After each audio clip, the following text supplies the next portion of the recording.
Buenos días, ¿me escuchan? Buenos días, sí, señor. Ok, gracias. Antes de presentar el tema de hoy, ¿alguna inquietud?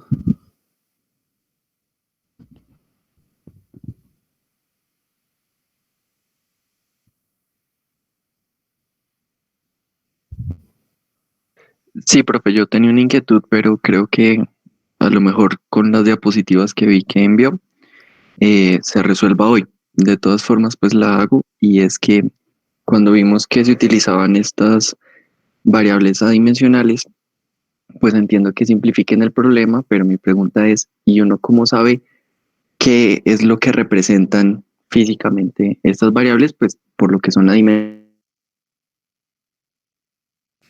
Tiene razón. De pronto, con la presentación de hoy, algo de eso se aclara. Sí, esperemos entonces más adelante a ver si usted encuentra respuesta y si no, pues me vuelve a plantear la pregunta, ¿vale? Vale, profe, gracias. Ok, ¿alguien más? ¿Alguna inquietud de cualquier naturaleza?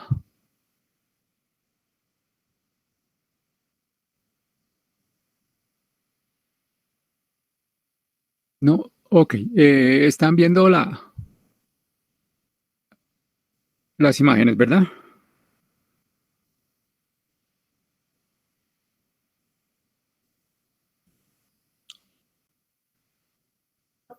No, señor. ¿No están viendo las imágenes? A ver qué pasa.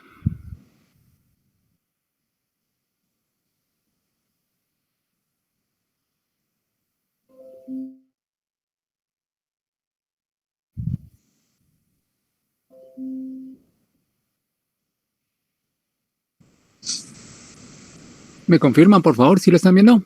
Sí, señor. Sí, señor. Sí, señor. Perfecto. Listo. A ver, bien rápido para poner este cuento en contexto. Habíamos establecido que en ocasiones la teoría no es suficiente para abordar problemas de flujo de fluidos, porque es en nuestro curso, pero podemos ir más allá. Son muchos los campos en los que eso sucede. Pues cada vez que haya un fenómeno complejo, tenemos esa posibilidad, la posibilidad de que la humanidad no haya alcanzado suficiente desarrollo, suficiente conocimiento teórico sobre el fenómeno y en consecuencia no lo entienda del todo bien y por lo tanto no pueda formularlo matemáticamente. Y al no poderlo formular matemáticamente, herramientas necesarias para hacer cálculos. Eh, Planteamos entonces una alternativa que consistía en apoyarnos en estudios experimentales. Y de eso era que estábamos hablando. En general, empecé con un caso típico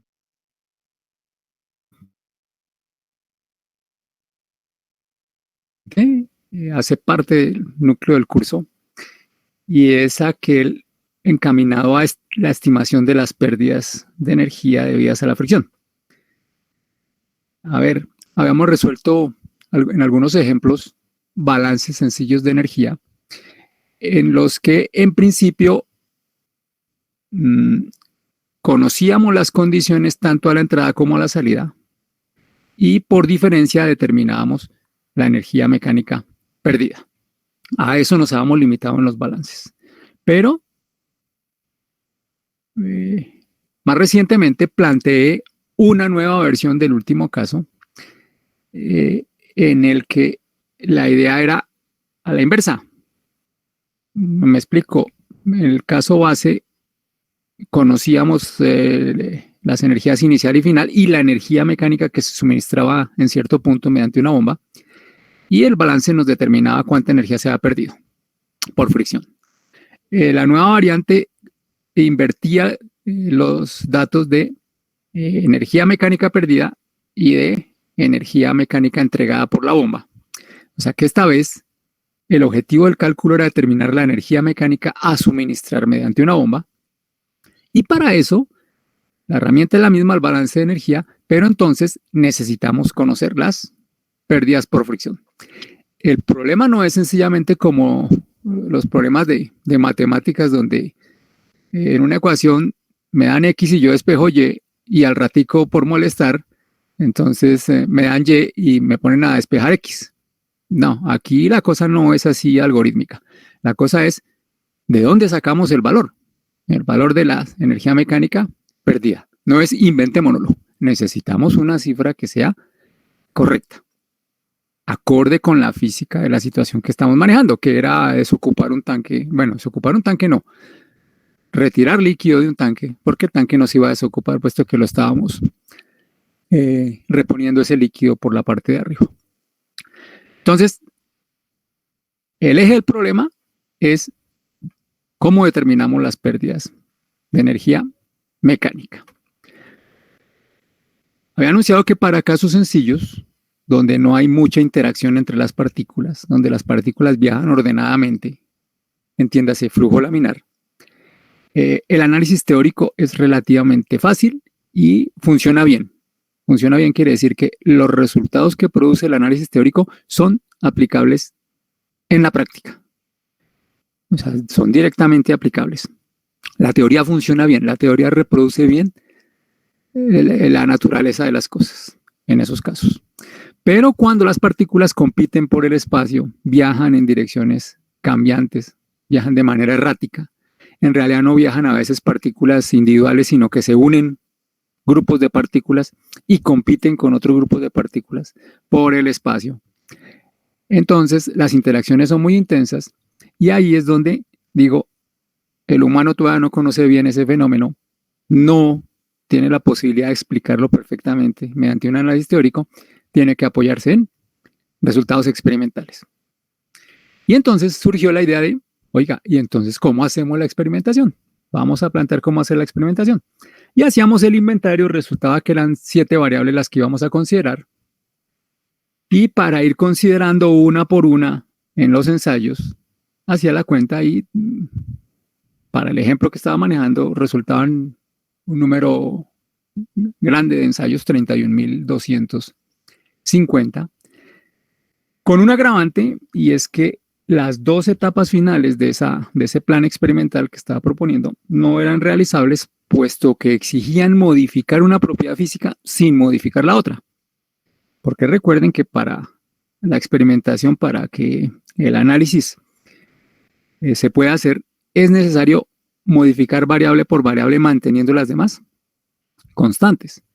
Porque de otra manera las observaciones que se hagan en los ensayos no se va a saber a qué se deben, a cuál de las variables que se modificó, si se modifican varias, a cuál de ellas se debe.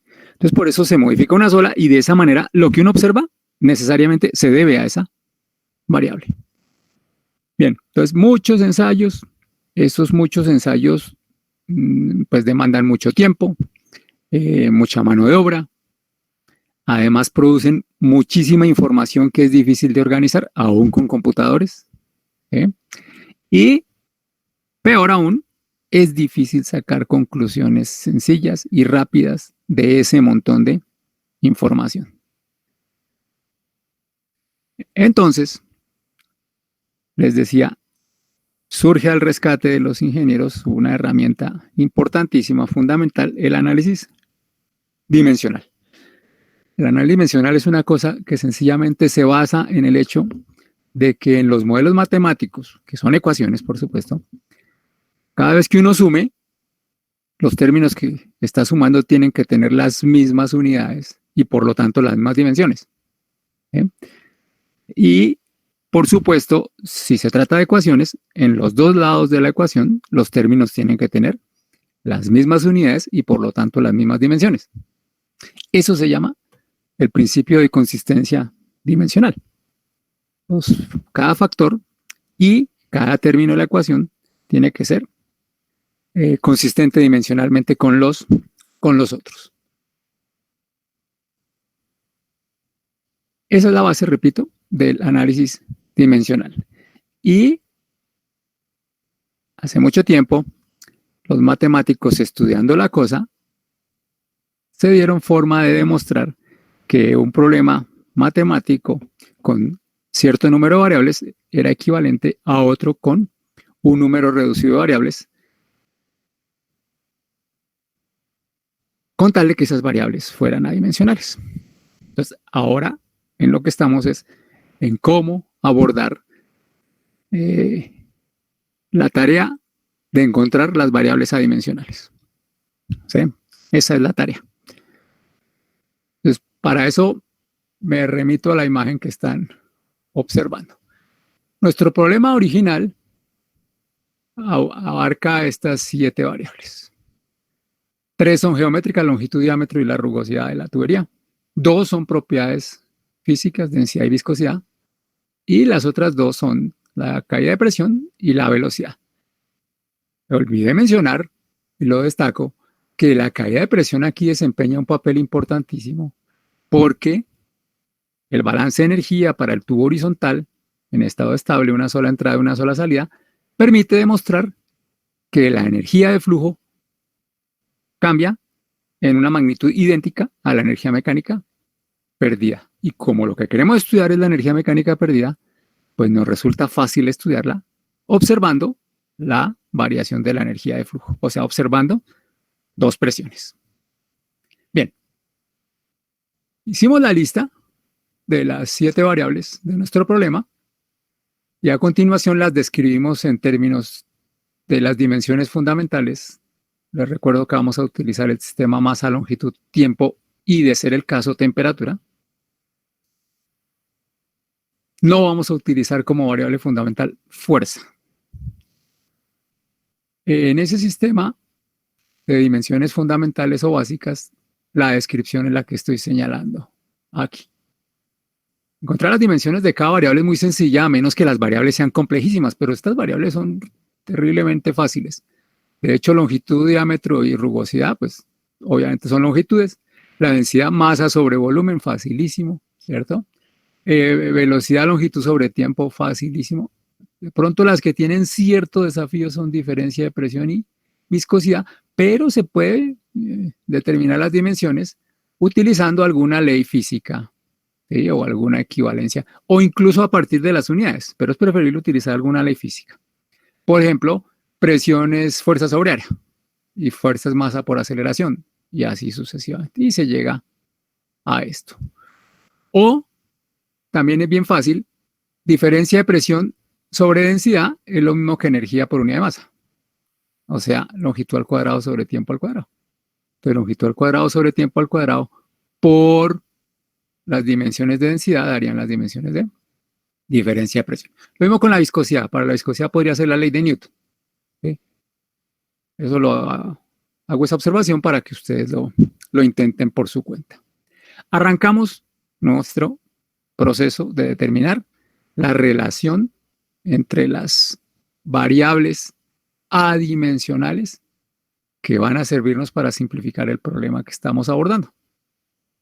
Hacemos el inventario, 7 variables, M es 7. Hacemos el inventario y solamente aparecen masa, longitud y tiempo. No aparece ninguna otra dimensión fundamental. Son 3 entonces.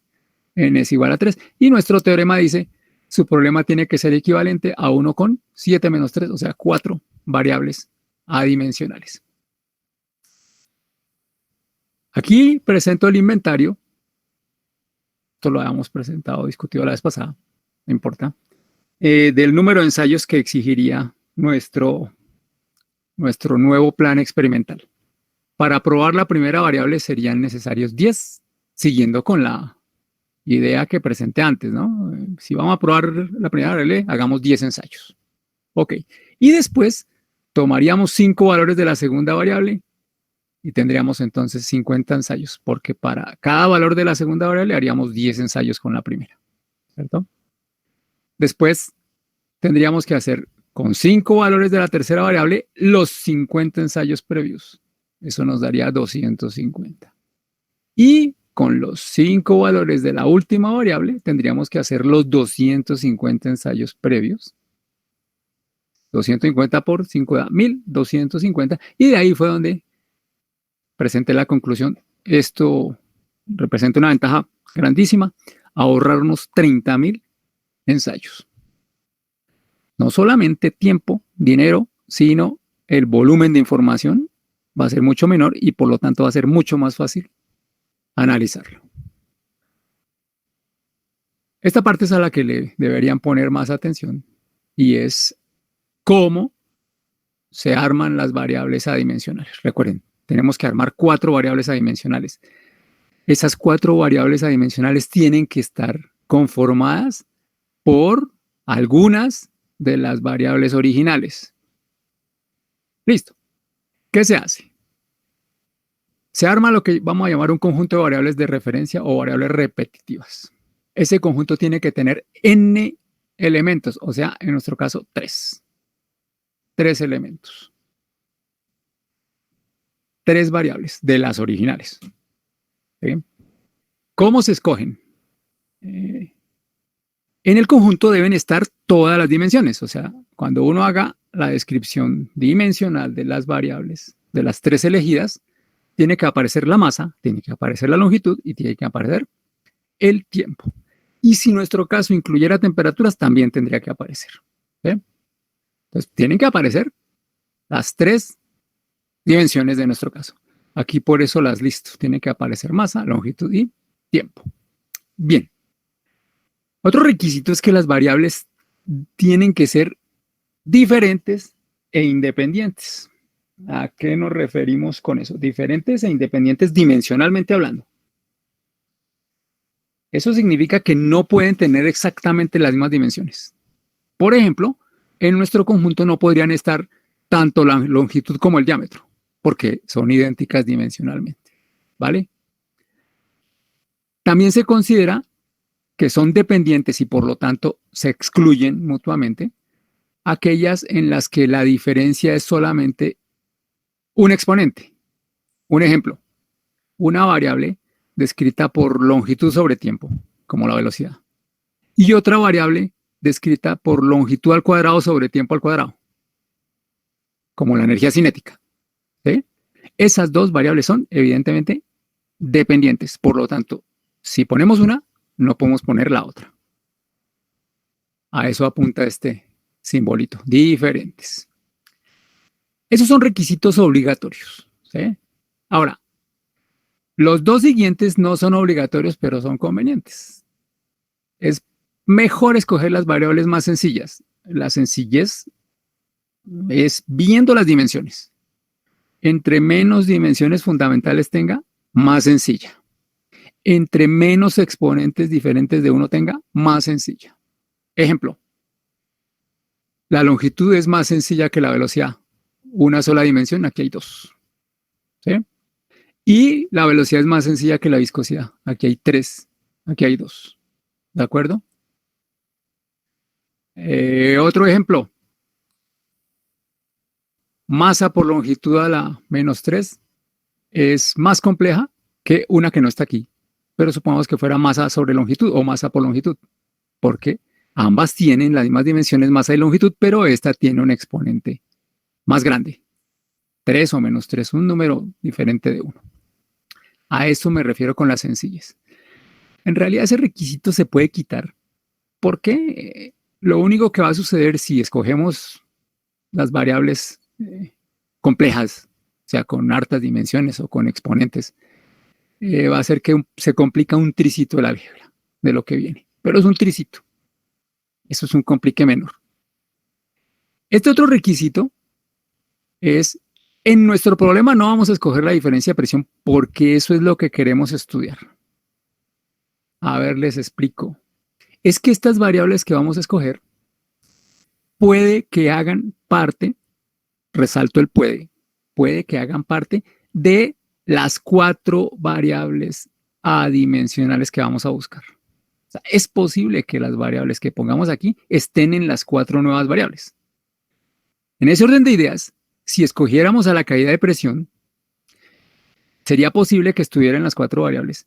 Y como el objetivo es obtener al final una ecuación, pues nos queda más fregado hacer un cálculo de una caída de presión en el caso de que en todas las variables esté la caída de presión.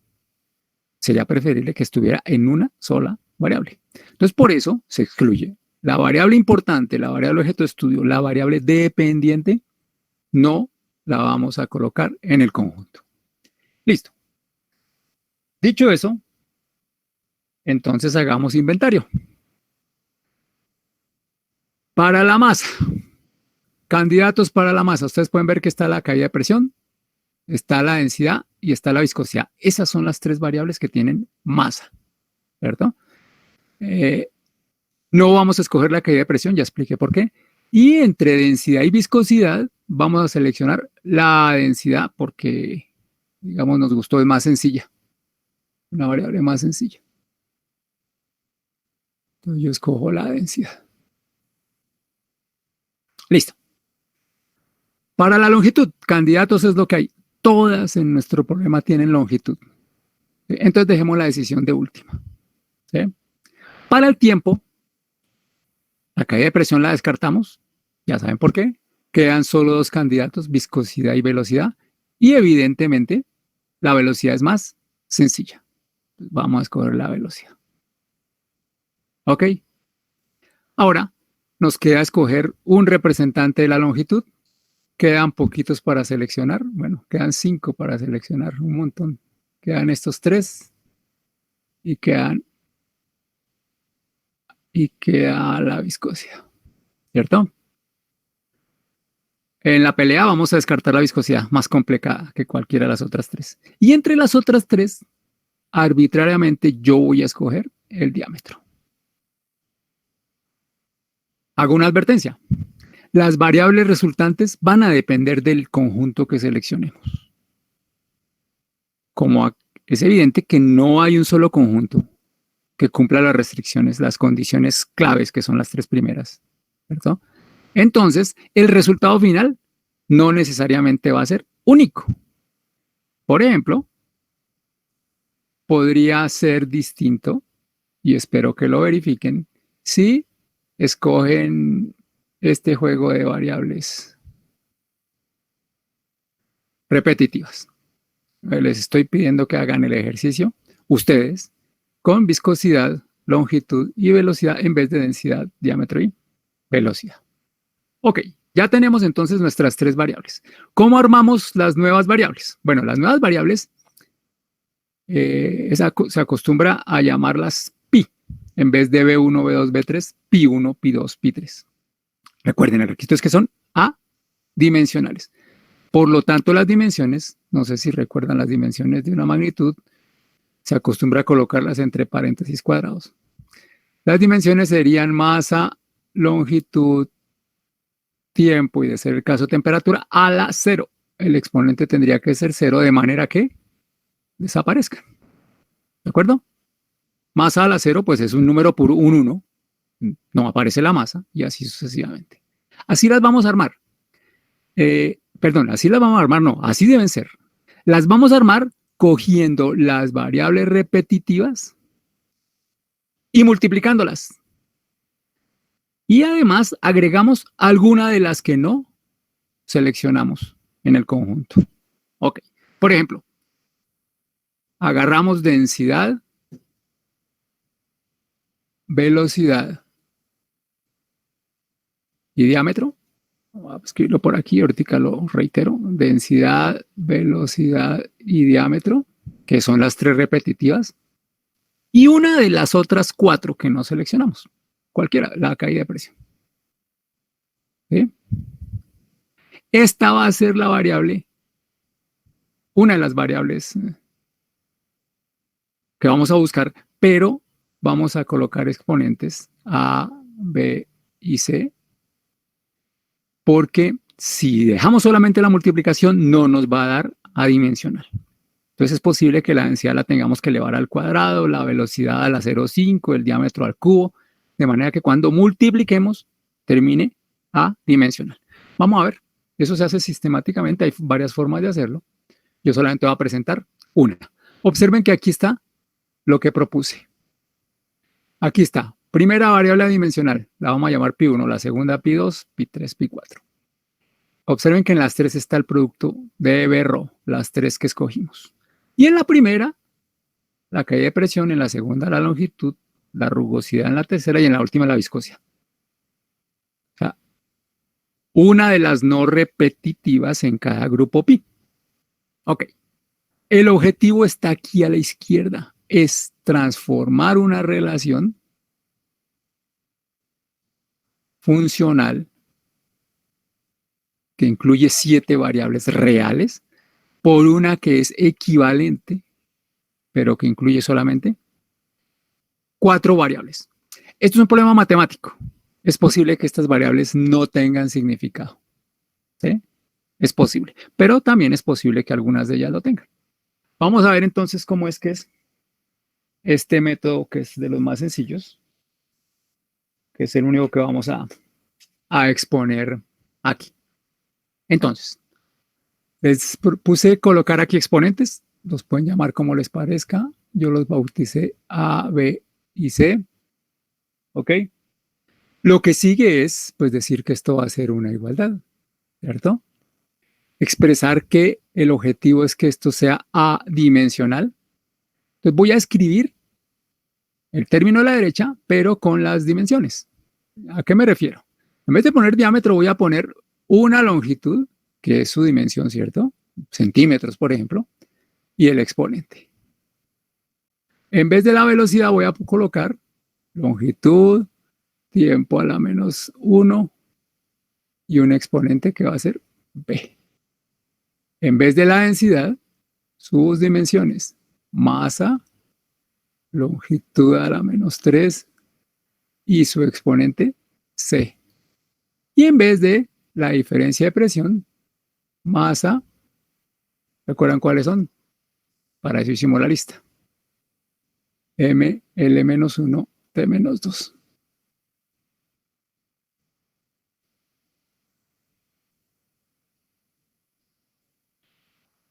Esto se puede hacer. Estas van a ser las dimensiones del resultado si evaluamos la expresión de la derecha. ¿Sí? Las dimensiones ya sabemos que queremos que sean masa a la 0, longitud a la 0, tiempo a la 0.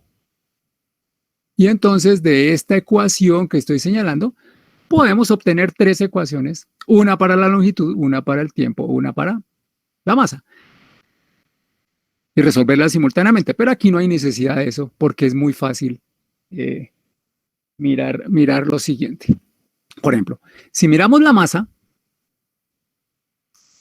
evidentemente lo que tenemos a la izquierda es un 0 y a la derecha lo que tenemos es nada, masa a la C, ¿cierto? O sea, C, y masa a la 1, C más 1, tiene que darnos 0. Muy sencillo. Y de aquí la conclusión es evidente. El exponente C, o sea, el exponente de la densidad tiene que ser -1. Si no ponemos ese exponente, la masa no se va a cancelar. ¿Listo? Así de simple. Hagámoslo con el tiempo. Fíjense que primero lo hacemos con las más sencillas. El tiempo también nos tiene que dar 0 el exponente, si no, no se cancela. El tiempo no está ni en el diámetro, ni en la velocidad, ni en la densidad. Está solo en la diferencia de presión, ¿verdad? Discúlpenme, está aquí también en la velocidad. No la veía, no me quedó bien escrito. En la velocidad está dividiendo. Entonces, esto sería menos b, ¿cierto? -1 por b, menos b. Y aquí está a la -2, -2. Menos b menos 2 tiene que darnos 0. La conclusión de ahí es que b tiene que ser entonces -2. ¿Sí? Y finalmente para la longitud, pues planteemos de nuevo la cosa, que 0 tiene que ser igual. Y aquí sí nos tocó hacer una suma larga, porque la longitud aquí está el exponente a. Aquí está al exponente b, multiplicando exponentes, entonces sumamos, ¿verdad?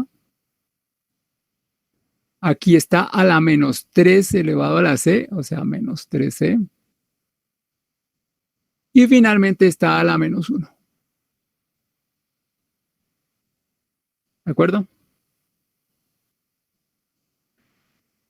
Tenemos la ventaja de que ya sabemos cuánto es B y cuánto es C. Entonces, esto es menos 1, ¿cierto?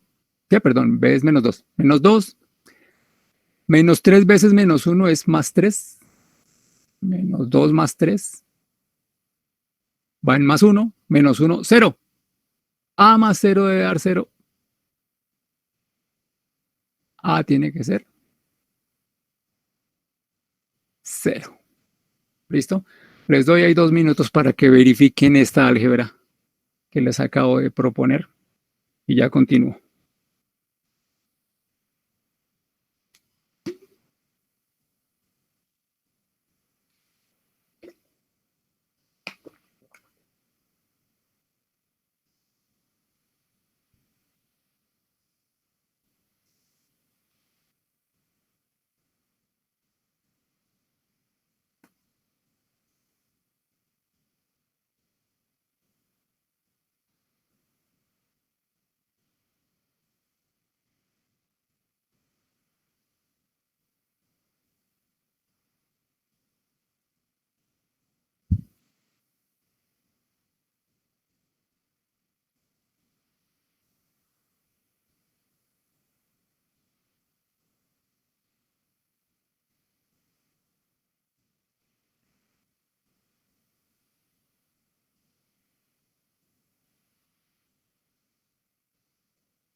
¿Listo? Bien, sigo. Los resultados que acabamos de obtener, llevados a la práctica, es decir, puestos en este sitio, indican entonces que el primer grupo pi, la primera variable adimensional de nuestro nuevo problema va a ser diámetro a la A, diámetro a la 0, no va a contener el diámetro. Velocidad a la B, velocidad a la menos 2, o sea que la velocidad va a estar dividiendo, pero elevada al cuadrado, ¿cierto? Densidad a la C, la densidad a la menos 1, o sea que la densidad va a estar dividiendo. ¿Sí?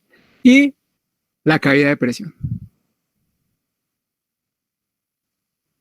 Ese va a ser nuestro primer grupo pi, nuestra primera variable adimensional. Y observen que la cosa funciona perfectamente. Esa variable, ustedes pueden, por simple inspección, deducir que es adimensional. Fíjense que es equivalente más o menos a dividir la energía de flujo por la energía cinética. Por lo tanto, es adimensional. ¿Sí? Primera variable adimensional.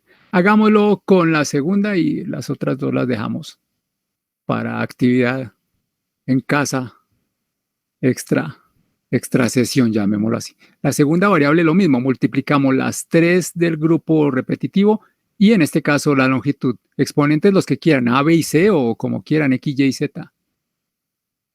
X, Y, Z, como les parezca. ¿Sí? Y volvemos a escribir. Voy a escribir esta vez solamente el lado de la derecha. La primera parte evidentemente es la misma que aquí, ¿cierto? Porque es dB rho elevado a exponentes. Entonces yo le apuro y aquí coloco L, no a la A, sino a la X, ¿cierto? Después coloco L T a la menos 1 y el exponente es Y. Y luego coloco masa longitud a la menos 3 y el exponente es Z. Y después no viene obviamente ML-1, T-2, sino las dimensiones de longitud que son simplemente longitud. Ok, entonces de nuevo, ya sabemos, la masa debe tener exponente 0, la masa está solamente en este término, luego Z tiene que ser 0.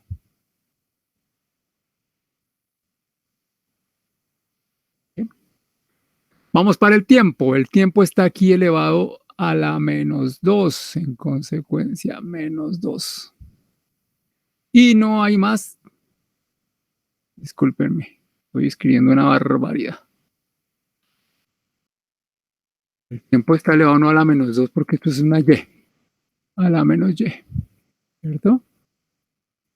Pero tiempo no hay si no es en este término, en ningún otro hay tiempo. Por lo tanto, automáticamente y tiene que ser 0 para que el tiempo no aparezca en las dimensiones. Y finalmente, para la longitud, escribamos. El primer exponente es x, el segundo exponente es y, el tercer exponente es menos 3 veces z,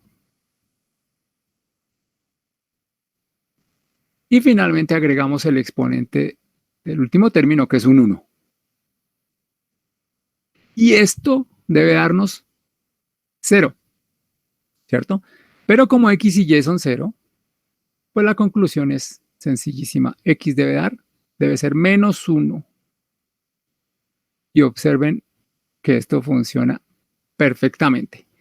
Llevado este resultado a esta idea, ¿qué tenemos? Que la segunda variable es el diámetro a la x, el diámetro a la -1. Ahí lo puse a la -1. ¿Sí? La velocidad a la y, la velocidad a la 0.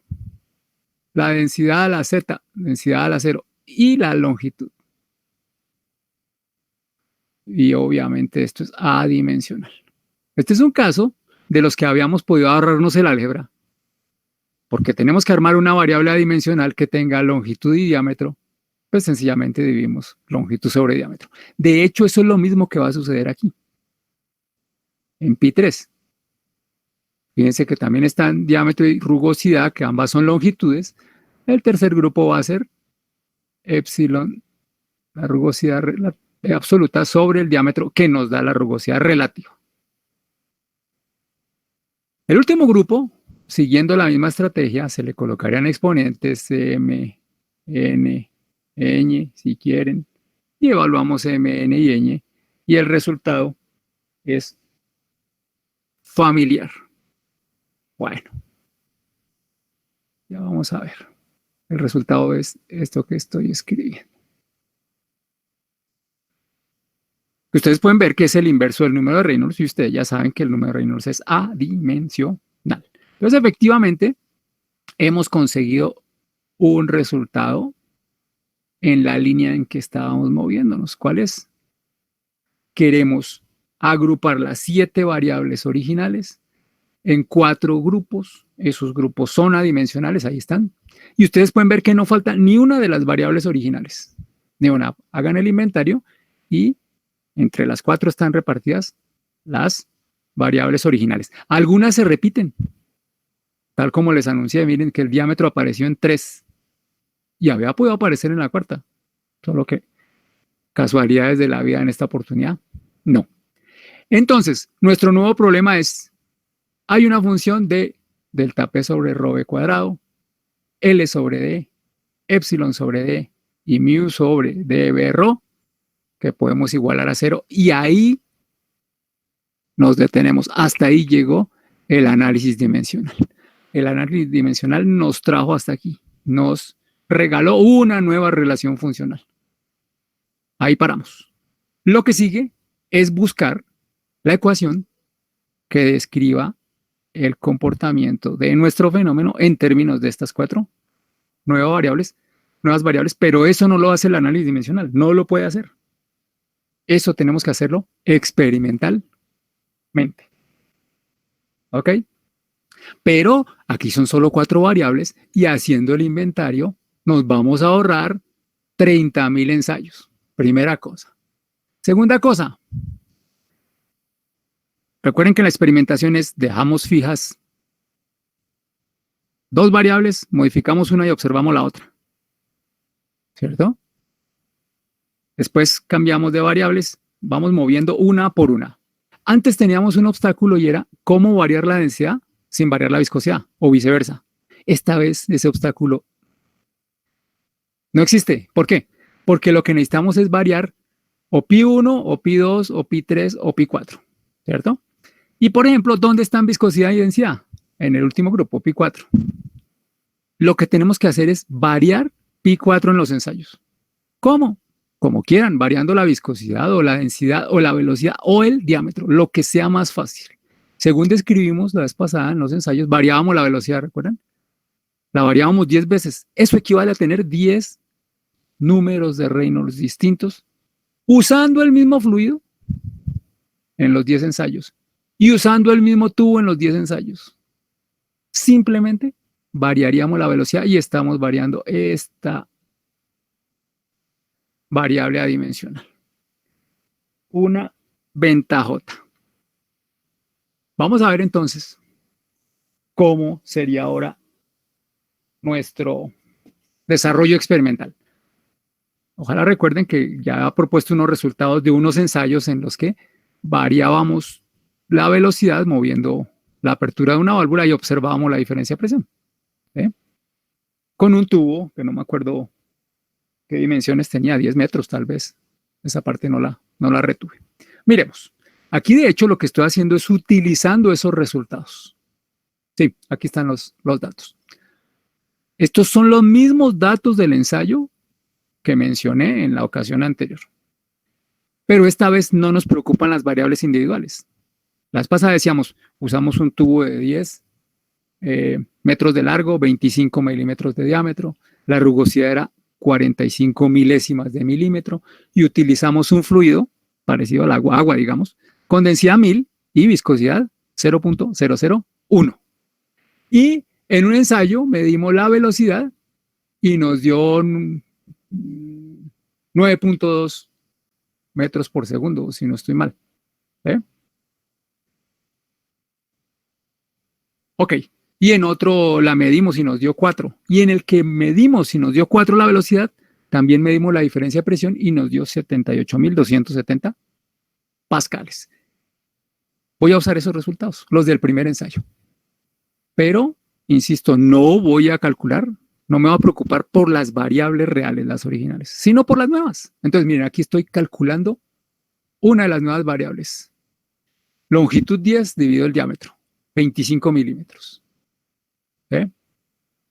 El resultado da 400. Esta es la relación longitud-diámetro para el primer ensayo.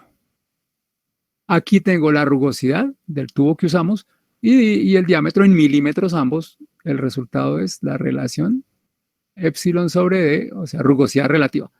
Pueden verificar, da 0.0018.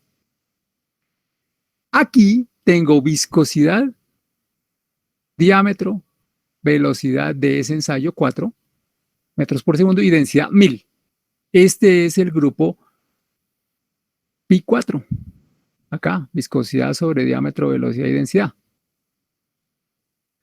El resultado es 1 por 10 a la menos 5. ¿Listo? Hago una observación. Este número es muy pequeño, 1 por 10 a la menos 5. Entonces, de una vez vamos a decir, no vamos a trabajar con este grupo adimensional, pi4, que es viscosidad sobre diámetro, velocidad y densidad, sino con su inverso. ¿Sí? Vamos a trabajar entonces con el número de Reynolds. Entonces, en lugar de publicar nuestra variable, nuestra última variable dimensional tiene un valor de 1 por 10 a la menos 5, decimos tiene un valor de 100.000, que es el inverso. Y el objetivo es huirle a los números pequeños, si se puede, ¿cierto?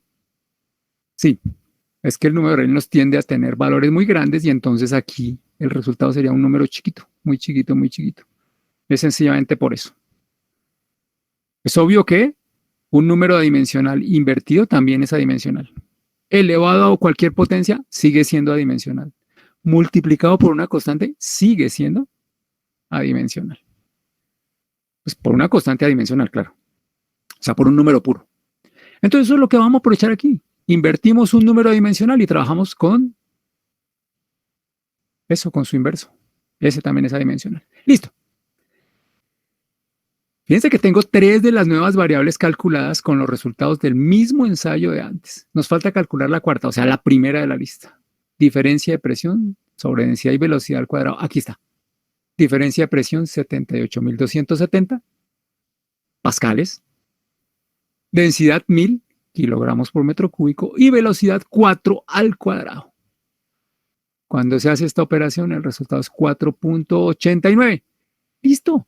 Estas 4 cifras son las que van a aparecer en nuestra bitácora donde registramos nuestros experimentos.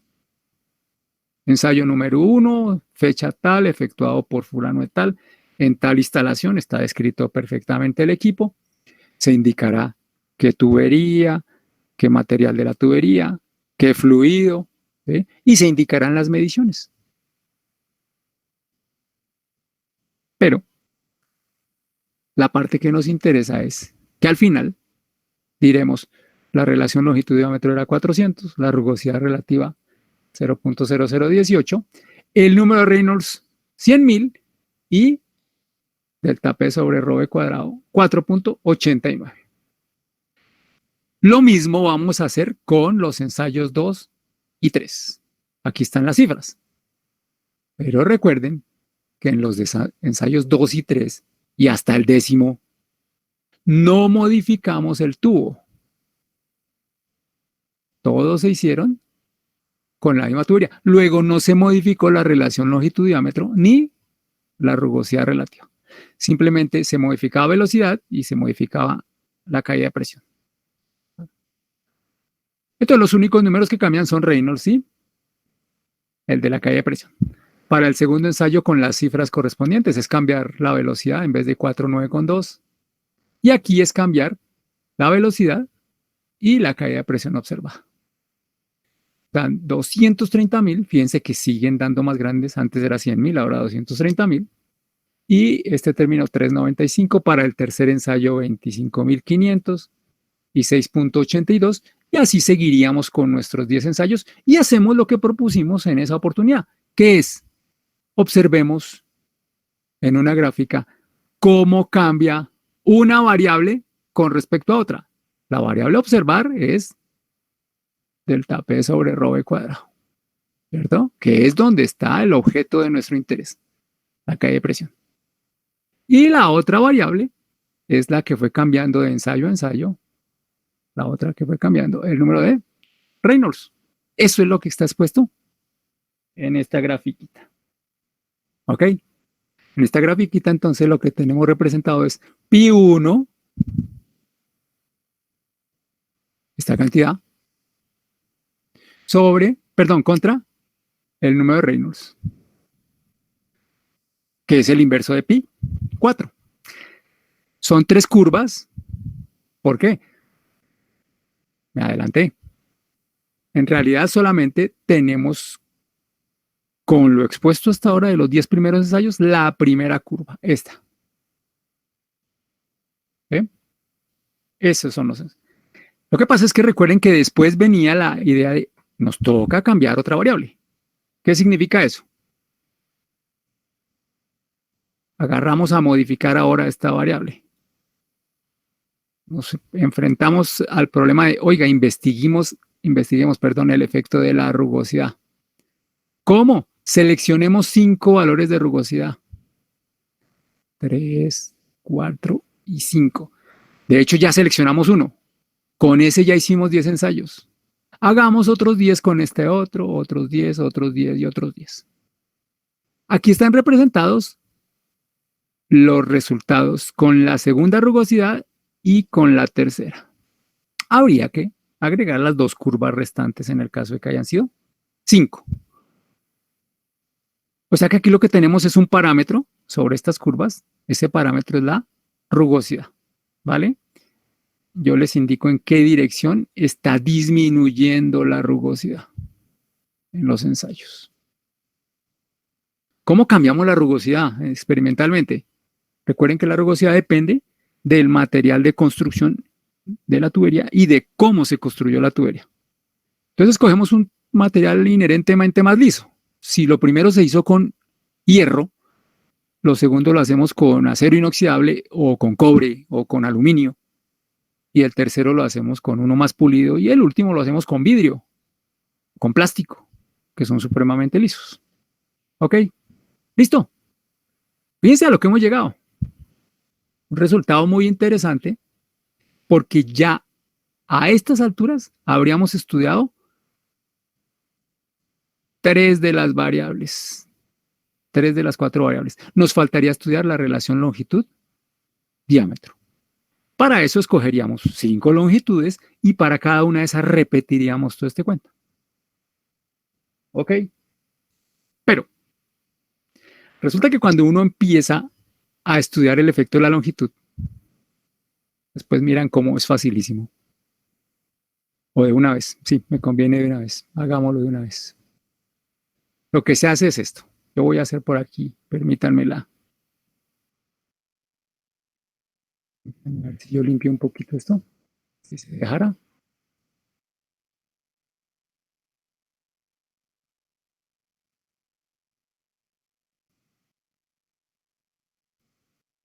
Y se dejó. Bueno, entonces,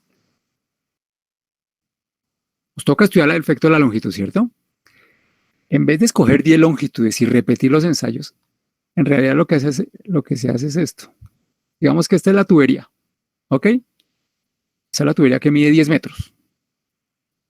Aquí hay un manómetro, aquí hay otro manómetro. Esos son los que nos han registrado estas diferencias de presión, 78.000, 343.000, ¿sí? En lugar de utilizar un tubo más largo o uno más cortico con esos 2 manómetros, lo que se hace es colocar de una vez 5, 6, 10 manómetros. ¿Ok? Y tomar la indicación simultáneamente. Entonces, de esa manera tenemos en la misma corrida experimental diferencia de presión con una longitud, diferencia de presión con otra longitud, diferencia de presión con otra, diferencia de presión con otra. O sea que estudiamos con una sola corrida 5 o 10 longitudes. Lo que iba a decirles es lo siguiente. Si graficamos estas presiones, las mediríamos con bordón o con piezómetros. Si graficamos esas presiones contra estas longitudes, empezando a contar desde aquí, por ejemplo, el resultado es similar a este. Es un resultado significativo. Se observa una variación perfectamente lineal. Bueno, lo de perfectamente es si la instrumentación es buena y si el ensayo es cuidadoso. Una variación suficientemente aproximada a lineal. ¿Esto qué significa? Ustedes entienden que la diferencia entre dos puntos cualesquiera es una caída de presión, ¿cierto? Esa caída de presión se da en esta longitud. De hecho, eso que acabo de calcular es la pendiente de esta línea. Utilizando estos 2 puntos, el primero y el tercero. Es negativa, evidentemente. Ok. Si calculáramos el mismo cociente entre otro par de puntos, por ejemplo, el primero y el último, pues el resultado sería el mismo, porque es una línea recta. Por lo tanto, lo que tenemos es un hecho notable. Después se les va a demostrar en el módulo 3. La caída de presión por unidad de longitud en las circunstancias que estamos describiendo es constante. Recuerden cuáles son las circunstancias. Un tubo recto, una sola entrada, una sola salida, horizontal, bueno, todo ese cuento. Este hecho es fundamental para entender lo siguiente. En realidad, la caída de presión no cambia de manera independiente con la longitud. Por ejemplo, si en 10 metros la caída de presión es una atmósfera, en 300 metros la caída de presión va a ser 3 atmósferas.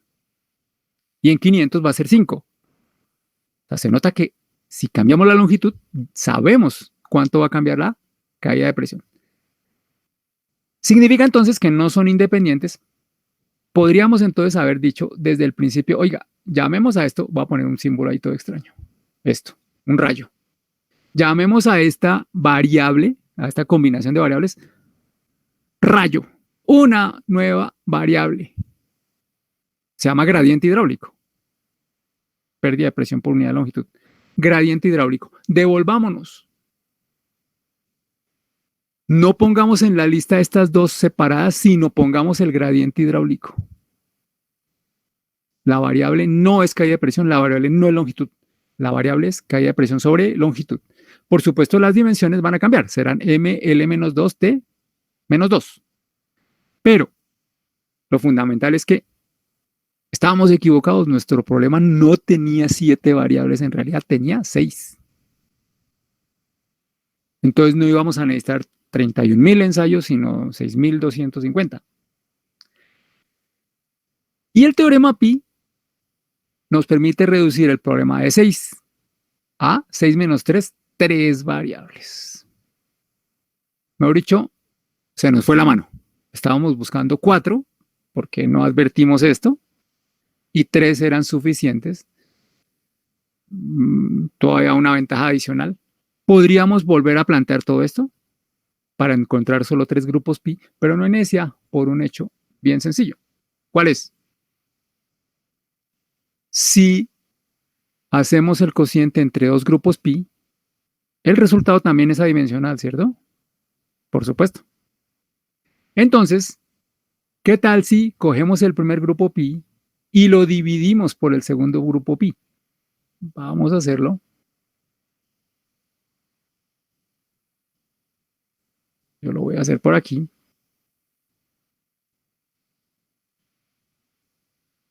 El primer grupo pi, delta p sobre rho b cuadrado, dividido por el segundo grupo pi, L sobre D. Evidentemente es adimensional, eso no tiene pierde, ¿cierto? Pero lo más importante está aquí, que cuando hacemos esa división, aparece la variable que habíamos dejado de lado, el gradiente hidráulico. Y fíjese que el problema no pierde generalidad porque esto ya no va a existir. Esto ya no va a existir. Lo que va a existir es este nuevo grupo y los 2 originales. Y si hacen el inventario, ahí están las 7 variables originales. No perdimos ninguna. Lo grave hubiese sido que al hacer la división se nos perdiera el diámetro. No apareciera ningún grupo pi o no apareciera la velocidad. No, pero aparece. Entonces, esta es una estrategia que permite reducir todavía más la magnitud del problema, el tamaño del problema, pero no es que sea arbitrario, no es que venga agrupamos, venga dividamos densidad sobre viscosidad y sobre no sé qué para reducirlo más. No, es porque hay evidencia física de que la variable es en realidad esta. Y la evidencia física la describí, está aquí. Estos son datos experimentales que permiten esa conclusión. Entonces, no vamos a trabajar con esa dichosa variable delta p sobre rho b cuadrado, sino con esta. Aquí hay un resultado interesantísimo. Esto es novedoso. Yo creo que mejor se toman 5 minutos y regresamos a discutir desde ahí. Porque el cambio es nuevo, es una novedad grande. ¿Listo? 5 minutos y ya estoy con ustedes.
Bien, continuemos. ¿Hay preguntas?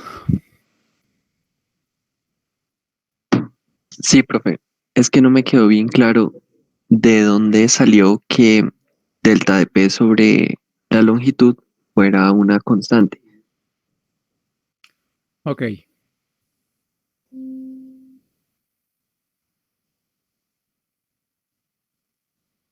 Salió de aquí. Les dije, si uno coloca en la tubería varios manómetros, no tienen que estar equidistantes, pero en el ejemplo que estoy proponiendo están equidistantes y serían 5 manómetros.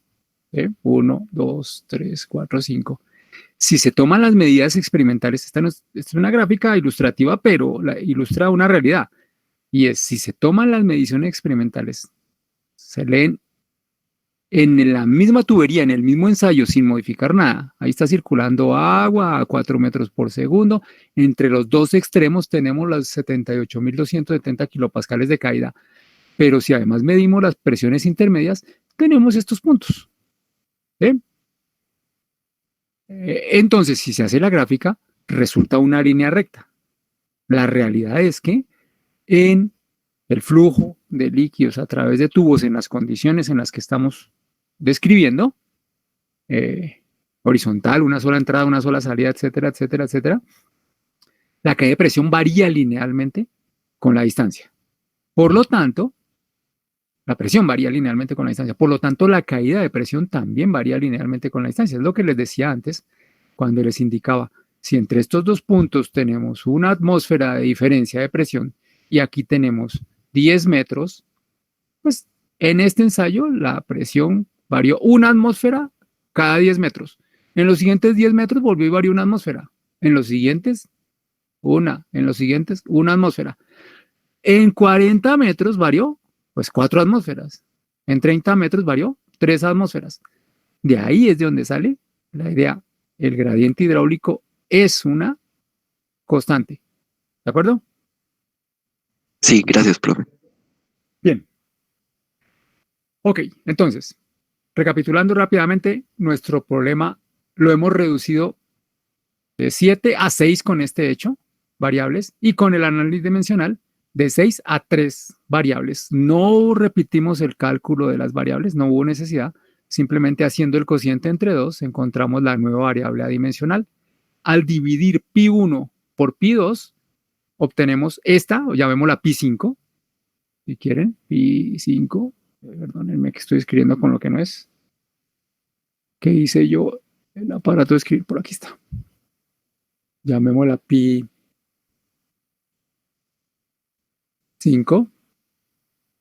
la nueva variable, y eliminamos las dos anteriores.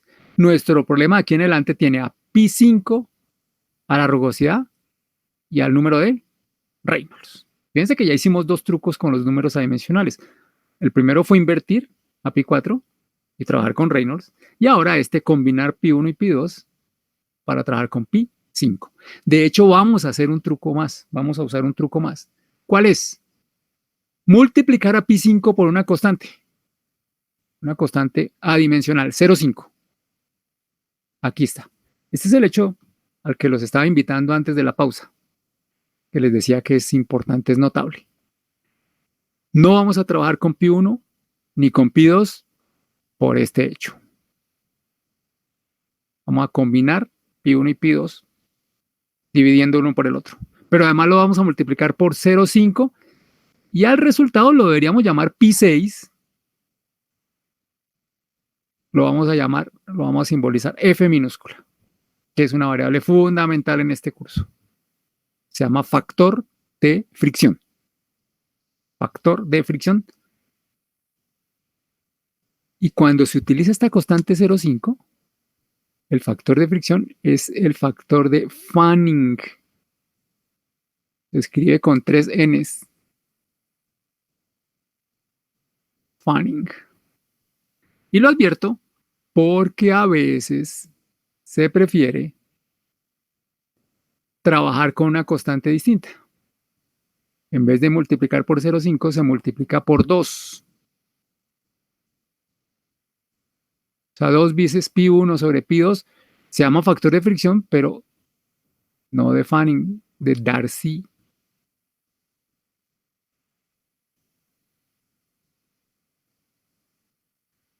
¿Ok? A mí me gusta trabajar con Fanning, los ingenieros químicos deberíamos trabajar con Fanning, pero la mayoría de los libros que ustedes manejan son para ingeniería mecánica y civil, ellos trabajan con Darcy. Es importante saber qué factor de fricción está trabajando uno, porque observen que la diferencia es un multiplicador 2 o 0,5, o sea que la diferencia es 4, que es importante. De hecho, esta gráfica la construí graficando, montando F contra Reynolds. Claro, para montar F contra Reynolds, primero tengo que calcular F. Eso está calculado aquí. Fíjense cómo lo calculo, con cualquier ensayo, con el primero. 0,5, el factor que acabo de escribir. 0,5. 4,89 es pi 1 para ese ensayo. Y 4,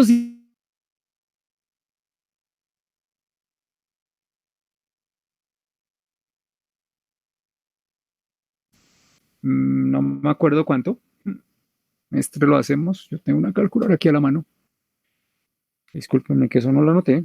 0,5 por 4,89 dividido 400 da 6,1 por 10 a la menos 3. Esa es la cifra que debería aparecer aquí. 6,11.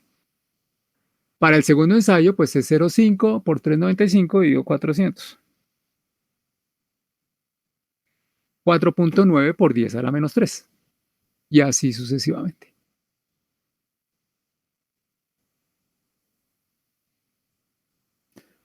Para el último sería 0,5 por 6,82 dividido 400.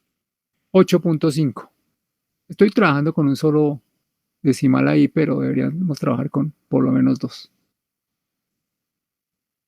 Entonces, en esta gráfica, ¿qué es lo que está montado? En la línea azul, esa que intenté repasar, están montadas estas tres cifras contra los correspondientes números de Reynolds. 100.000, 230.000 y 255.000.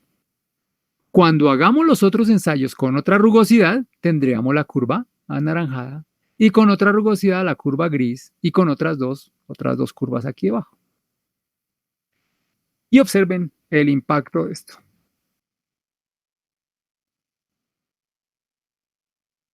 Es descomunal. Aquí está toda la información experimental de nuestro estudio del problema. Hay una función que relaciona tres grupos adimensionales. Uno es F, otro E sobre D y otro Reynolds. Este es nuestro problema. Tres grupos adimensionales. Y aquí está absolutamente toda la información experimental. Y no requirió 31.000 ensayos. Si hacen el inventario, fueron 10 ensayos para producir una curva, ¿cierto? Y 5 rugosidades, 5 por 10. ¿Ok? 50 ensayos, aparentemente. Si no hice mal la cuenta, esto se redujo bastante. Toda la información está aquí. Son solo 3 variables en vez de 7, en vez de 6. Solo 3. No nos llenamos de información. Y de aquí es relativamente mucho más fácil obtener conclusiones. ¿Ok? Pues es evidente que a mayor turbulencia, Reynolds más grande, el factor de fricción disminuye. Líneas de pendiente negativa. Es evidente que entre más rugoso sea el tubo, el factor de fricción aumenta. Recuerden, esta discusión es sobre el factor de fricción. No sobre la fricción, es sobre el factor de fricción. ¿Para qué sirve todo esto? Bueno, por ahora era como una charla motivacional. Esto del análisis dimensional reduce muchísimo el esfuerzo experimental, magnífico, pero vamos a ir más allá. Dejemos de hablar en términos cualitativos. Claro que es que el análisis dimensional nos trajo hasta aquí, ¿recuerdan? Hay una relación de estas tres variables. Después de los experimentos ya tenemos información cuantitativa. Aquí está. Información cuantitativa. Y es de este tamaño. Pongan harta atención, por favor. De este tamaño. Si agarramos aquí, yo me voy a inventar, porque esto no está ni mucho menos a la escala suficiente. ¿Sí? A ver, aquí tengo 100.000, aquí 150.000, ¿cierto? Aquí 50.000. Digamos que por aquí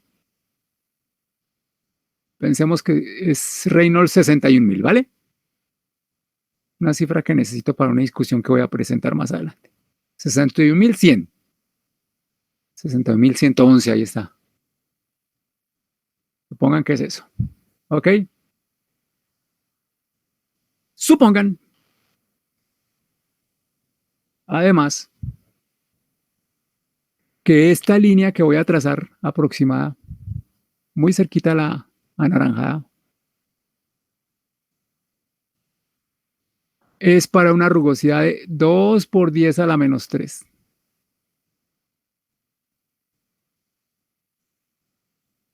¿Listo? Entonces, esto es leer un mapa, esto no tiene ningún problema. Con 61.111 sobre la línea de 2 por 10 a la menos 3, leeríamos aquí a la izquierda 0.00498, prácticamente 5. Pero me interesa tener la cifra así completica. Reitero,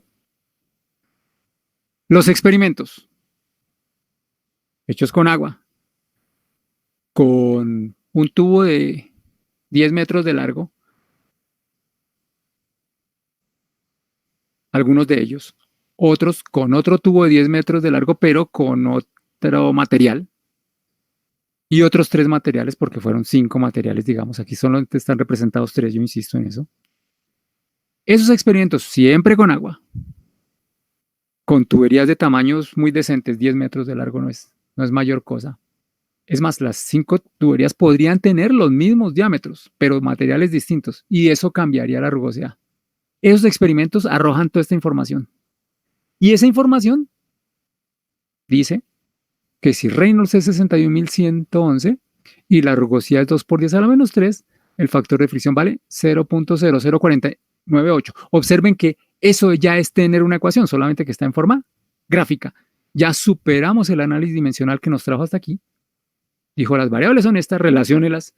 Sí, lo hicimos, nos fuimos al laboratorio, las relacionamos y ya tenemos una herramienta para hacer cuentas. Y esas cuentas van a ver el impacto que tienen. Son importantísimas. Aquí está el resumen de lo que yo ya había mencionado, algunas de las cosas. En vez de 7 variables resultaron 3, muchos menos ensayos. Nos ahorramos el problema de variar solo la densidad. También podemos, no hay necesidad de variar solo la densidad, podemos variar la viscosidad o no variar ninguna, variar solo la velocidad. Y el impacto está aquí. Menos dinero, menos tiempo, menos información para obtener un resultado cuantitativo. ¿Ok? Hasta aquí nos trajo el análisis dimensional, la relación de 3 variables. No nos dio una ecuación el análisis dimensional, nos tocó ir al laboratorio para obtenerla. Insisto en que la relación de variables que encontramos tiene a F, a epsilon sobre D y a Reynolds, pero porque nosotros escogimos estas 3 variables repetitivas.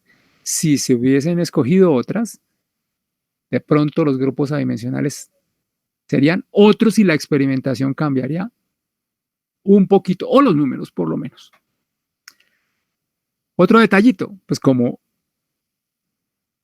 es de suponer, si el análisis dimensional termina aquí, pues el análisis dimensional no es capaz de decir, oiga, esta variable es importante, aquella no.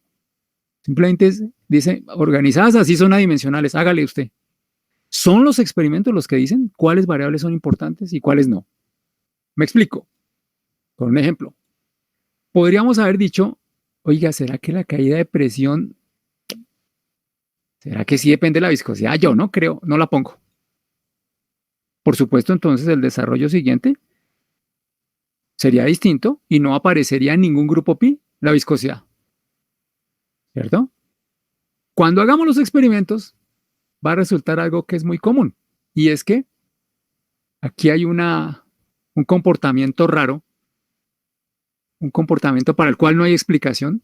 ¿Y es por qué? Porque no estamos teniendo en cuenta la viscosidad. Y la viscosidad es importante en este fenómeno. Entonces, si omitimos una variable importante, el análisis dimensional no se da cuenta. Se da cuenta uno después de hacer los experimentos. Y entonces tendrá que replantear todo. Venga, incluyamos alguna variable que nos faltó, debió ser la viscosidad. También podría haber sucedido lo contrario. Que alguien diga, oiga, ¿y no será que en este fenómeno fluidos, y yo en el capítulo 1 hice un trabajo sobre la tensión superficial que me encantó? Y esa tensión superficial, eso influye en un poco de cosas. ¿No será que la tensión superficial afecta? Pongámosla. Cambia el cuento, sale un grupo pi más, ¿cierto? Porque es una variable más. La experimentación hay que modificarla un poco. Y al final, cuando se analice la información, vamos a encontrar que cuando graficamos contra tensión superficial, las líneas son horizontales. ¿Qué significa eso? Que la tensión superficial no afecta el valor de la variable dependiente. Tarde, después de los ensayos, nos vamos a dar cuenta de que lo que estábamos aquí poniendo en duda, ¿será que influye o no influye? ¿Tiene una respuesta? No, no influya. Fíjense que poner una variable adicional es menos grave que omitir una variable importante. ¿Sí? Si se omite, el modelo no funciona. Si se pone, el modelo le dice, sí, esa variable no la tenga en cuenta, el exponente de esa variable va a ser prácticamente cero. ¿Ok? Sí demora la experimentación, pero no es tan grave. Ninguna de las dos cosas la detecta el análisis dimensional. Eso toca con los experimentos. Bien. Una dificultad con este asunto de los grupos adimensionales es lo del significado. Algunas variables no tienen significado, otras sí tienen significado. En particular, las variables adimensionales geométricas como longitud diámetro o rugosidad diámetro son simplemente cocientes. Eso no tiene ninguna interpretación física. ¿Sí? Pero otras sí pueden tenerlo. De hecho, aquí tengo la cuota inicial para dar un ejemplo.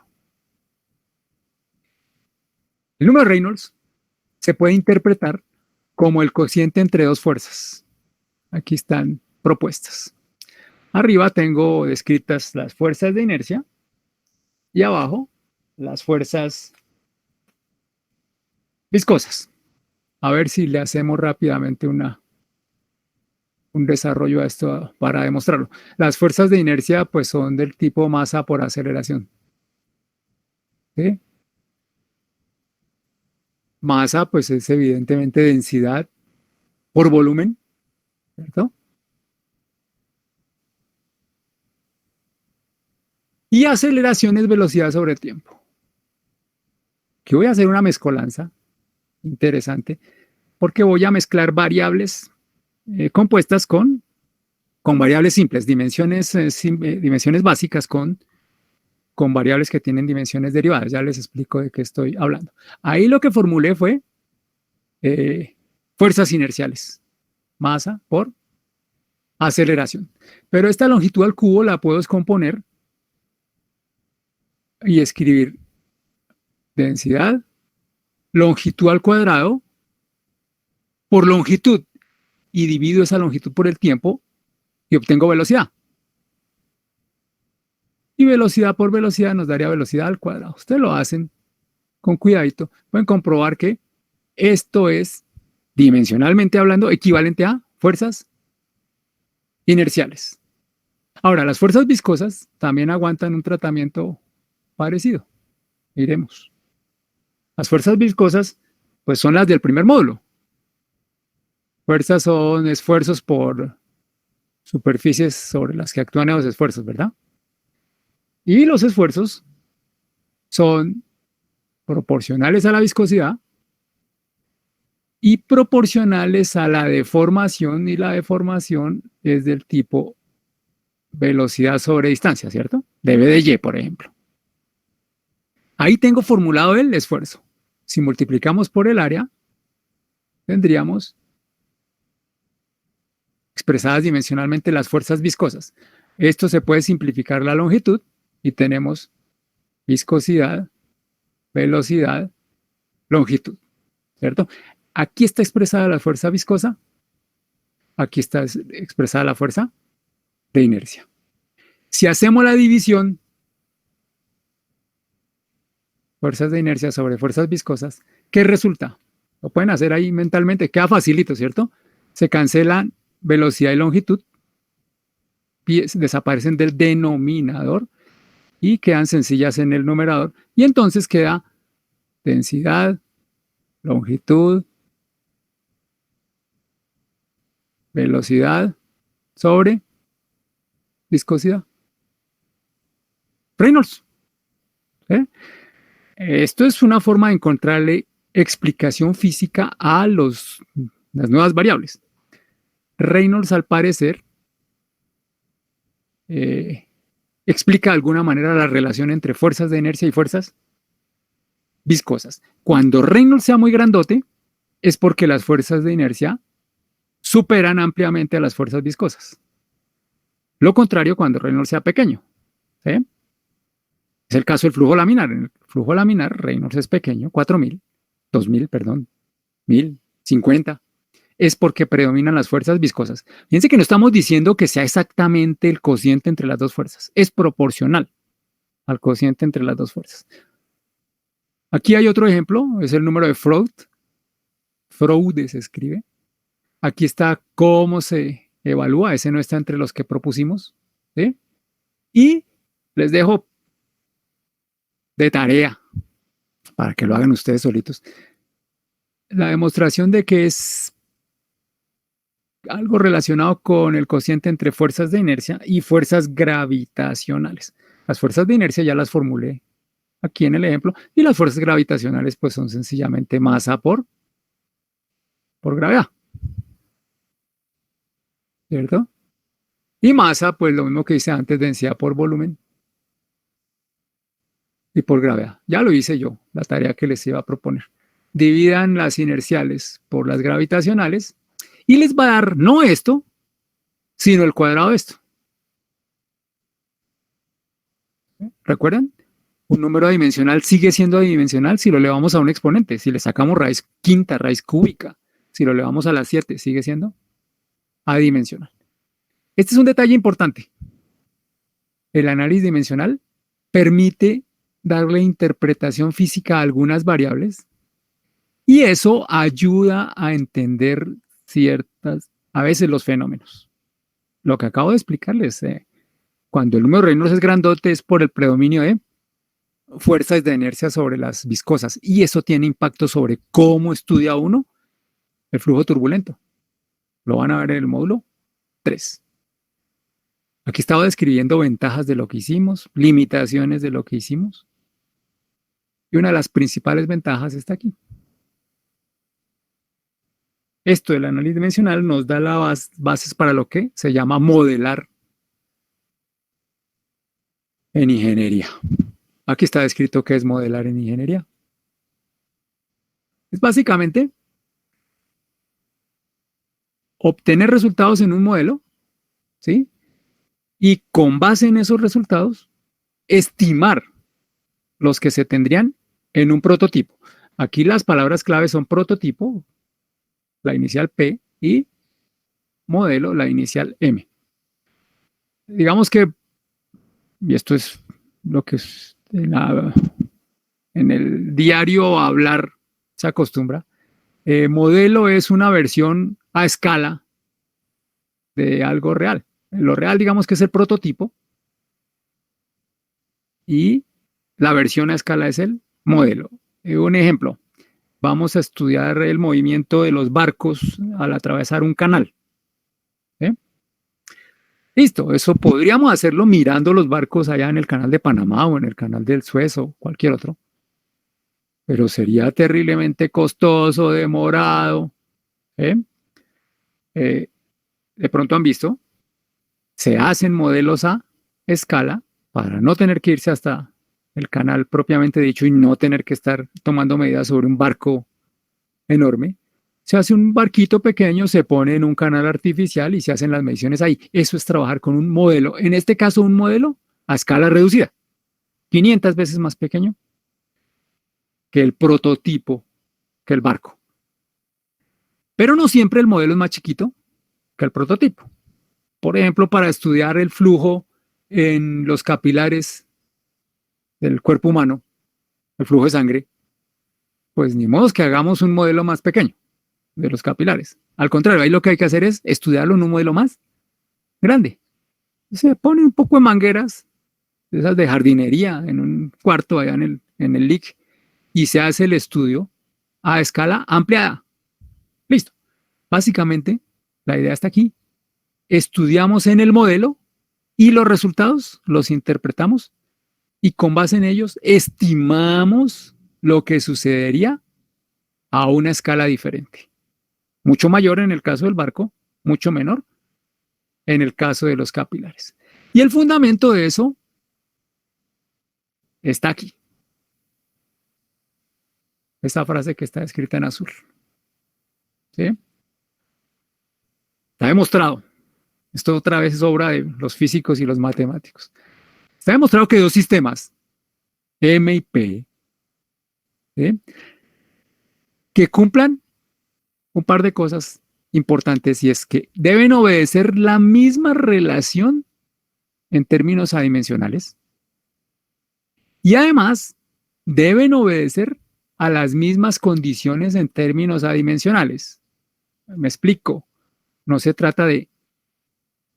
Tienen la misma función de los grupos pi, pi1, pi2, pi3, por ejemplo, sino que además deben tener las mismas condiciones. Las condiciones son los números, estos, 10 a la 5, 4.89, 400, 0.018. Fíjense lo que dice. La relación tiene que ser, hablando de lo en nuestras tuberías, entre estas tres variables. Sí. En el modelo y en el prototipo, la relación tiene que ser entre las mismas tres variables. Primera condición. Segunda condición. Tanto en el modelo como en el prototipo, los valores de las distintas variables adimensionales deben ser iguales. A eso es a lo que se refiere la expresión cuando dice, y las condiciones en términos de grupos adimensionales deben ser las mismas. Si se cumplen esas dos condiciones, los dos sistemas, modelo y prototipo, exhiben el mismo comportamiento. Se dice que son semejantes. Estamos hablando de semejanza entre un modelo y un prototipo.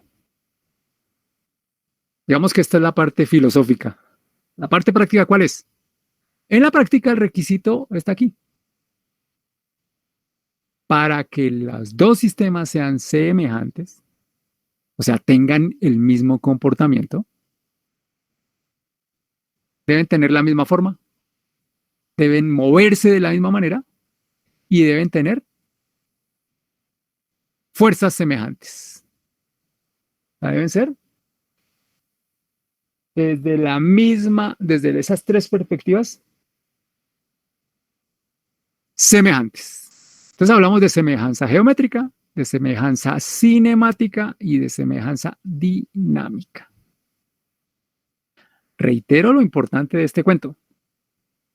Ahorita lo expongo. Pero lo interesante, lo importante de este cuento es que si los dos sistemas presentan misma forma, mismo movimiento y mismas fuerzas, o sea, son semejantes geométrica, cinemática y dinámicamente, entonces tienen el mismo comportamiento, ¿cierto? Y el que tenga el mismo comportamiento es lo que permite hacer lo que está propuesto aquí, y es ensayar en un sistema controlado, allá en el LEAK, y con base en los resultados, estimar qué va a pasar en el sistema a escala distinta. Magnífico. Eso es lo que sustenta el hagamos trabajo experimental con modelos. Siempre y cuando los modelos y los prototipos sean similares o semejantes. Desde estas tres perspectivas, el trabajo con modelos tiene futuro porque los resultados son útiles. Si esto no se cumple, los resultados no son tan útiles o sencillamente son inútiles. Para ilustrar lo de las semejanzas, están estos tres monachos. Este es un ejemplo en el que el prototipo es más grande. El prototipo es más grande que el modelo. ¿Sí? Semejanza geométrica, ¿qué significa? Aquí está. Las mismas dimensiones en modelo y prototipo tienen que guardar un factor de escala, un solo factor de escala, uno solo. Ejemplo, aquí hay dos dimensiones. Seguramente podríamos describir más, pero en el ejemplo 2, el diámetro de la rueda y la longitud del carro, ¿cierto? dP y LP en el prototipo, dm y lm en el modelo. Resulta que el cociente entre los dos diámetros, aquí está, cociente entre los dos diámetros, es cierta magnitud, el factor de escala, por ejemplo, 7. Este es un modelo en el cual las ruedas tienen un séptimo del diámetro del prototipo. Una exigencia para que sean de verdad similares los dos casos es que la otra dimensión, las demás en realidad, pero en este ejemplo la otra, guarde exactamente la misma proporción. Entonces la proporción entre la longitud del prototipo y la longitud del modelo también tiene que ser 7. 7 la proporción entre la longitud es 7 la proporción entre los diámetros, y de considerar la altura también sería 7 veces más grande esta que la otra. Si es importante el diámetro de una ventana, el diámetro de esa ventana, caso que fuera circular por supuesto, tendría que ser 7 veces más grande en el prototipo que en el modelo. Todo a 7, digámoslo así. Misma relación entre cualquier par de dimensiones homólogas. ¿Ok? 7 en mi ejemplo es el factor de escala para la geometría. Es evidente que así podemos decir que los dos objetos tienen la misma forma, pero distinto tamaño, ¿cierto? En cambio, si decimos, oiga, que la longitud sea 7 veces más grande, pero que el diámetro sea 5 veces más pequeño, pues es evidente que vamos a tener una condición de no semejanza, no similitud. Bien. Después viene el otro requisito que es la similitud cinemática o semejanza cinemática.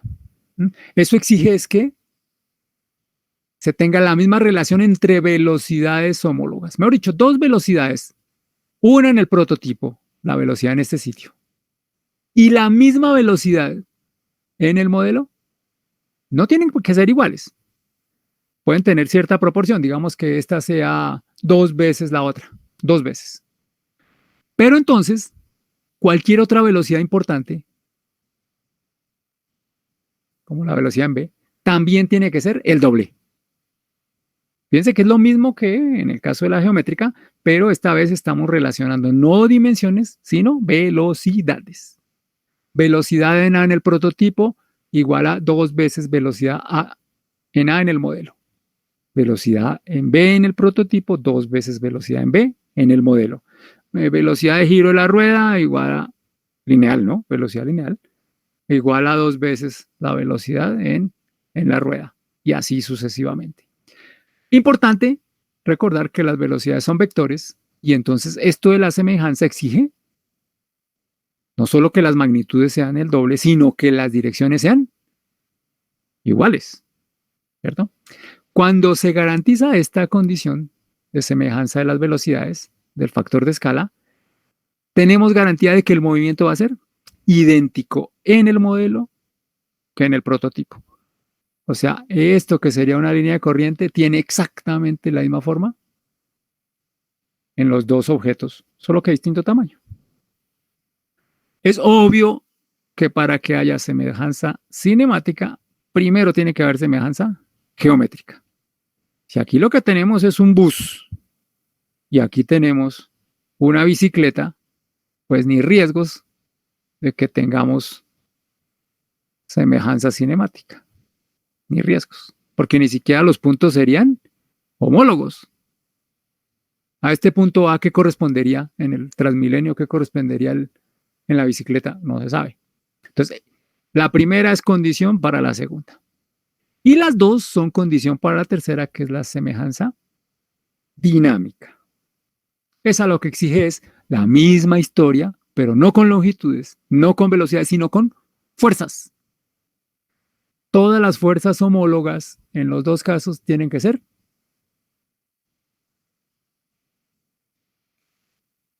semejantes, y eso se garantiza con un factor de escala.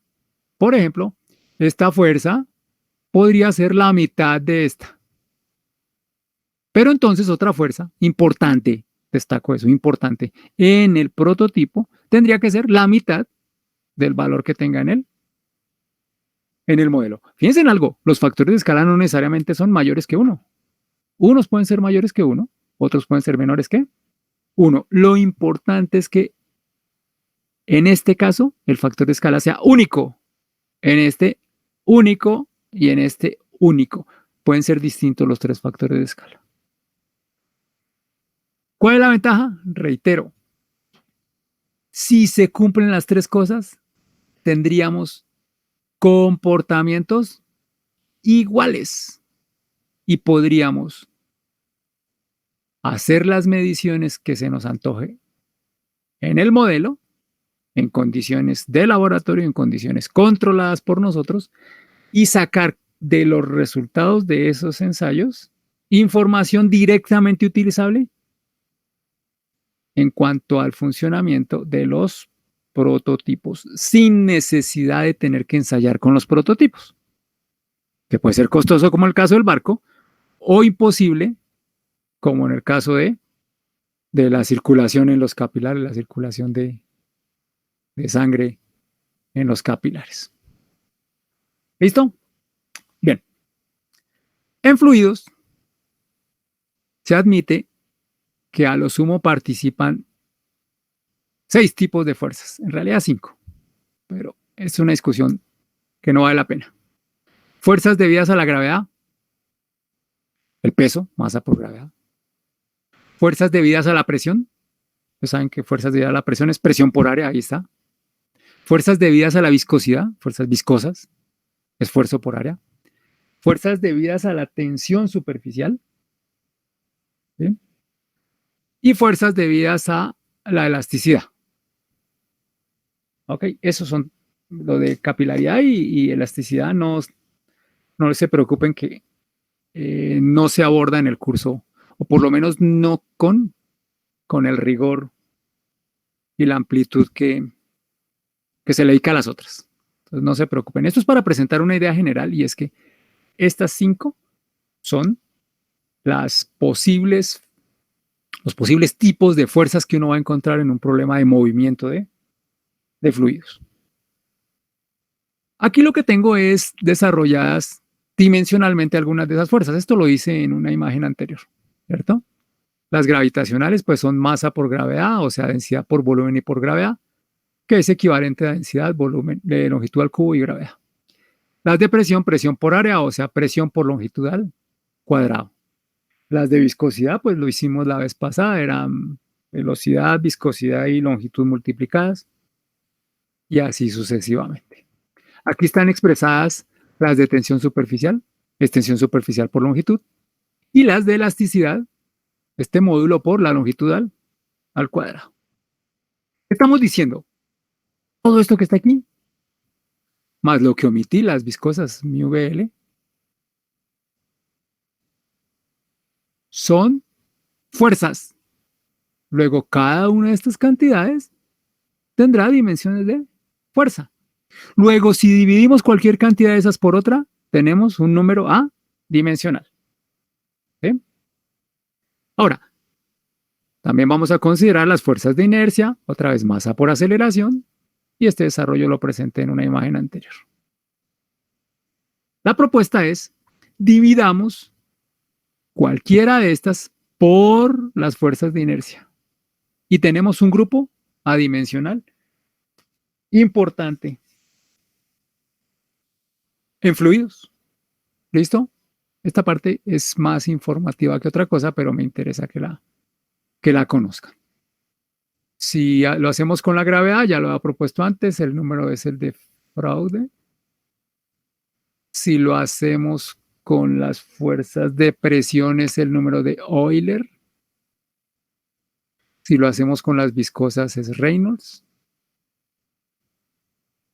Si lo hacemos con las de tensión superficial, el número es el de Weber. Y si lo hacemos con las de las elásticas, el número es el de Mach. ¿Bien? En una imagen anterior ya les había mostrado que efectivamente Reynolds es el cociente entre fuerzas de inercia y fuerzas viscosas. También les demostré que el de Freud era el cociente entre fuerzas de inercia y fuerzas gravitacionales. ¿Eh? Si hacemos el cociente entre fuerzas de inercia y fuerzas de presión, obtenemos, a que no digan qué, Euler. ¿Saben cómo escribe Euler? No el nombre del físico y matemático, sino el número de Euler. Escribe delta P sobre rho P cuadrado sobre 2. ¿Les parece familiar? Esto es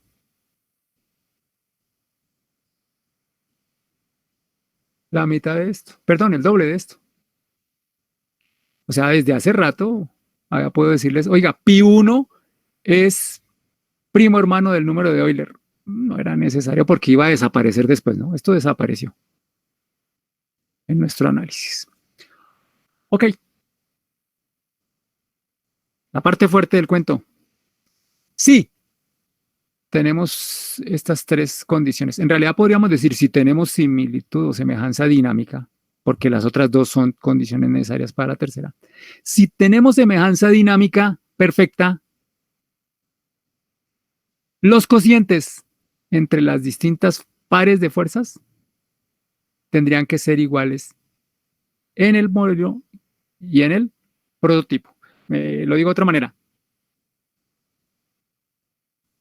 Fuerzas de gravedad gravitatorias evaluadas en el prototipo y en el modelo, y hacemos la división, nos da un número, no importa cuál sea. Ese número tiene que ser el mismo si hacemos la misma división, pero con las fuerzas de presión, no con las gravitatorias. Y tiene que ser el mismo si hacemos la división con las fuerzas viscosas, no con las gravitatorias ni con las de presión. Y así sucesivamente. Un resultado poderosísimo, que es la base para la parte final de este cuento, que vamos a dejar para la sesión del próximo jueves, si todo marcha bien. ¿Listo? Entonces, ¿la perspectiva cuál es?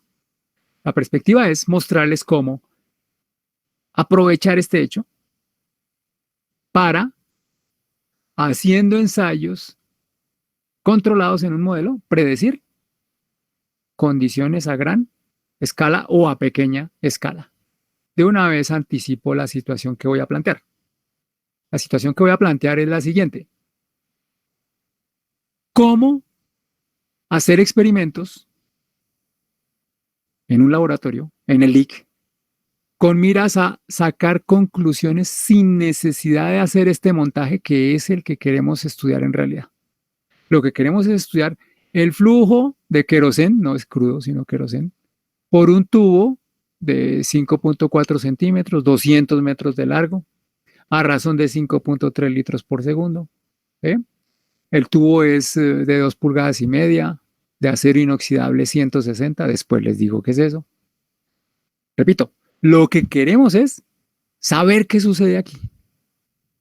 pero comprar este tubo, 200 metros de tubo, traer este poco de queroseno que vamos a tener que hacer circular por ahí, montar esto con instrumentación adecuada, manómetros, las bombas, el tanque, todo eso, para determinar qué sucede, pues es costoso. ¿Y qué tal que lo que suceda no nos guste?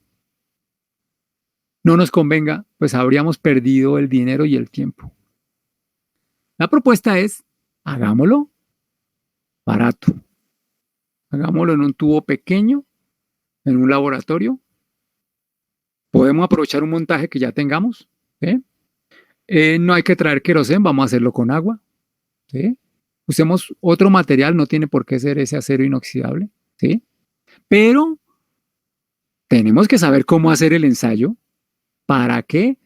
Para que esto sea válido. Porque si eso no es válido, no podemos hacer la predicción. ¿Entienden lo que estoy proponiendo? Estoy proponiendo es cómo tenemos que experimentar para que la teoría de modelos sea aplicable.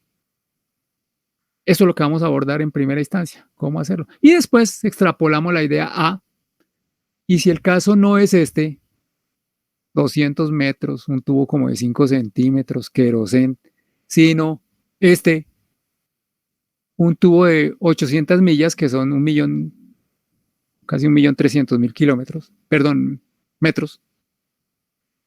No un tubo de 5 centímetros, sino un tubo de 48 pulgadas, que termina siendo como de 1,20 metros.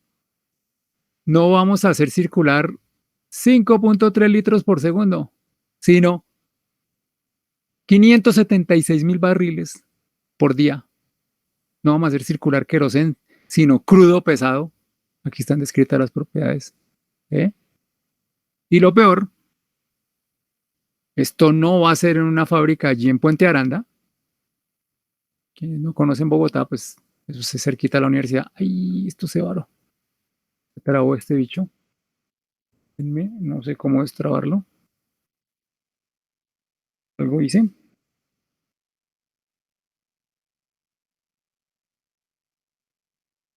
Perdí acceso a la última imagen, discúlpenme ustedes.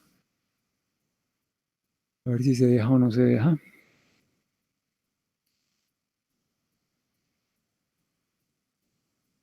Si se dejó.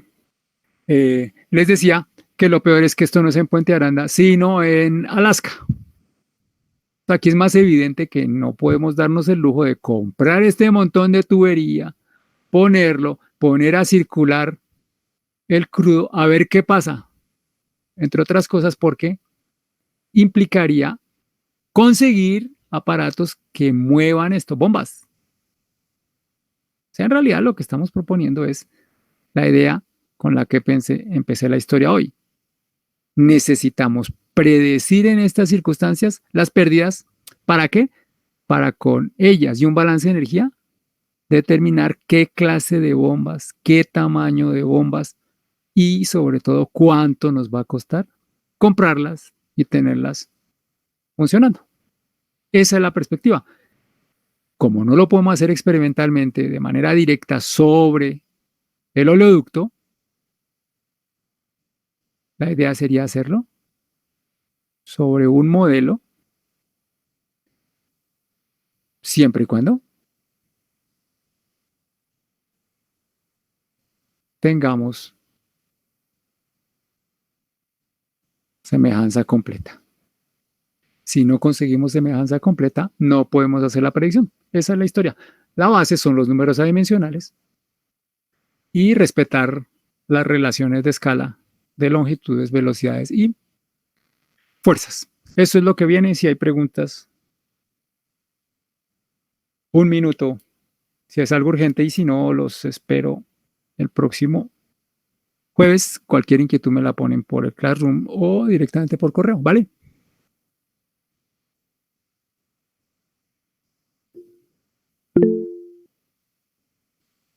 ¿No hay preguntas?